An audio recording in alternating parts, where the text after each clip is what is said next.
देखें chapter number 8 heat के question में से टेम्परेचर ऑफ वाटर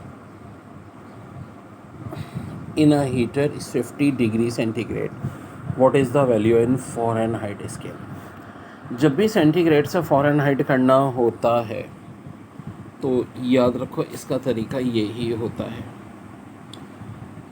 सेंटीग्रेड को 5 से डिवाइड, 9 से मल्टीप्लाई प्लस 32। तो 50 को भाई जब आप डिवाइड करोगे 5 से, 10 10 9 से 90 plus 32 122।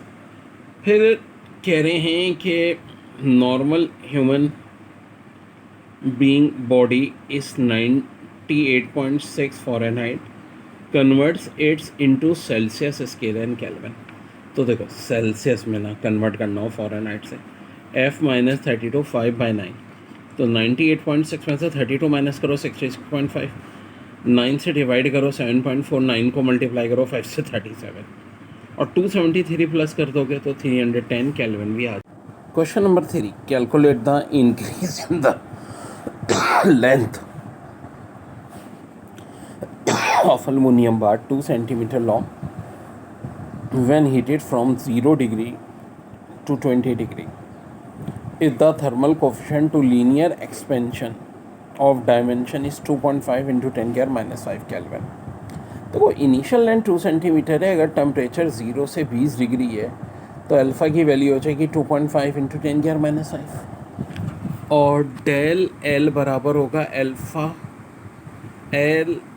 Alpha del T. L जो है वो 2 है, अल्फ़ा 2.5 इंटू 10 के माइनस 5 है, डेल टी 20 है। सब कुछ मल्टीप्लाई करो तो 100 इंटू 10 के माइनस 5 या 10 की पावर माइनस 3 मीटर या 1 मिलीमीटर, और सेंटीमीटर में बोले तो 0.1 सेंटीमीटर। फिर देखें a balloon contains 1.2 metre cube air at 15 degree centigrade, find volume at 40 degree, thermal coefficient of volume expansion of air. भाई इनिशियल वॉल्यूम V1 है, डेल टी यानी change in temperature 25, beta 3.67।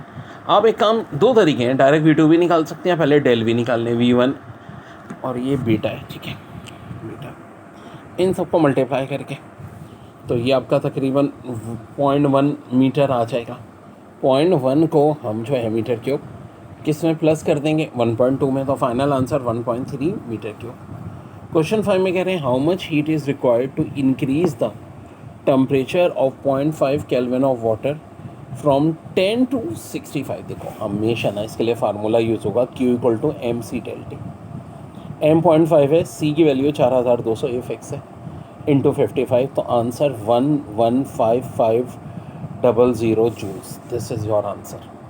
Question number 6 है electric heater supply heat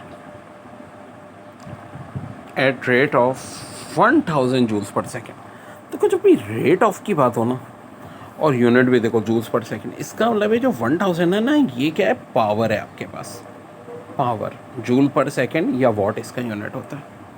फिर कह रहे हैं how much time is required to raise temperature of 200 gram from 20 to 90 degree. 20 to 90 यानी del T 70 degree.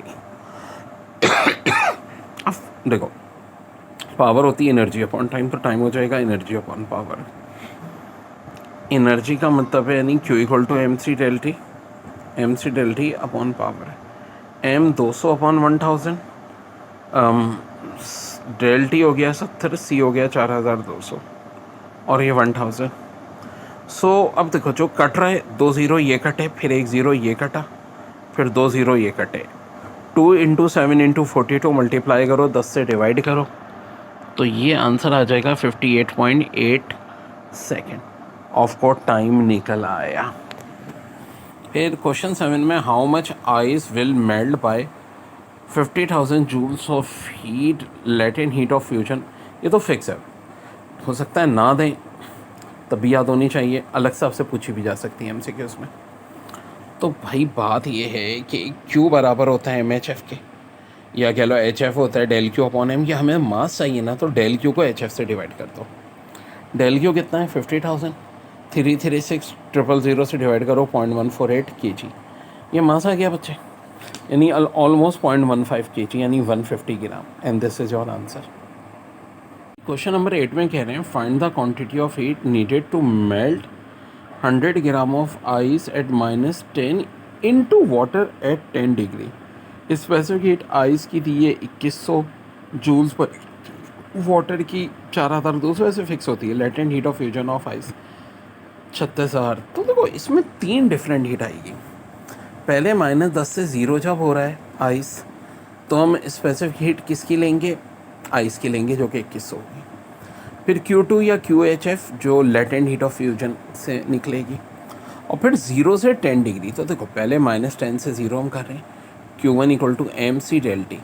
अब मास 100 ग्राम है, एक बार इसे 1000 से डिवाइड कर लो, 0.1 kg, ये 0.1 हो गया। C ये रहा, ΔT ये रहा, वैल्यू पुट कर दो, 2100 आ गया Q1।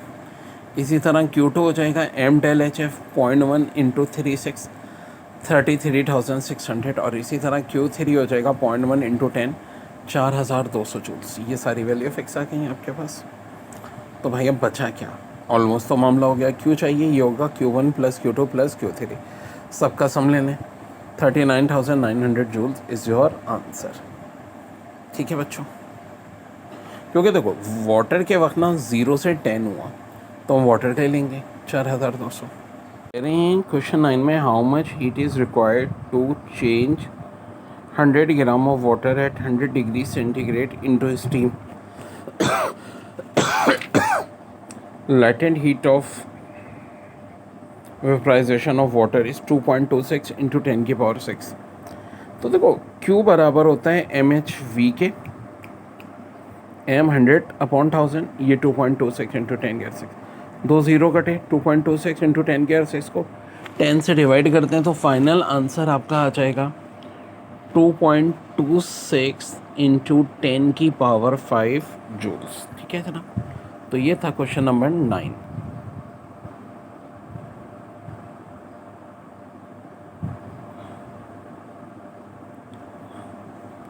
Question number 10 find the temperature of water after passing 5 gram of steam at 100 degree centigrade through 500 gram of water at 10 degree, और specific heat of water is 4200 joules per kg per kelvin. Latent heat of vaporisation water या steam की same होती है 2.26।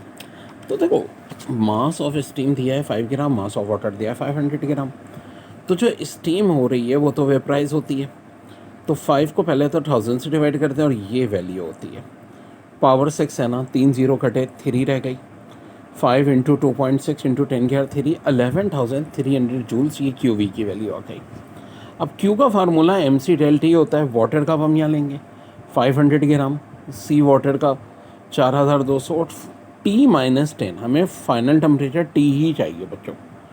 तो अब यहाँ से तो देखो 2100 आ जाएगा, 2100 T - 10 को 11,300 के बराबर ले लो, 2100 उधर जाके डिवाइड हुआ 5.38, और ये -10 है उधर जाके plus, final answer 15.38 degree centigrade.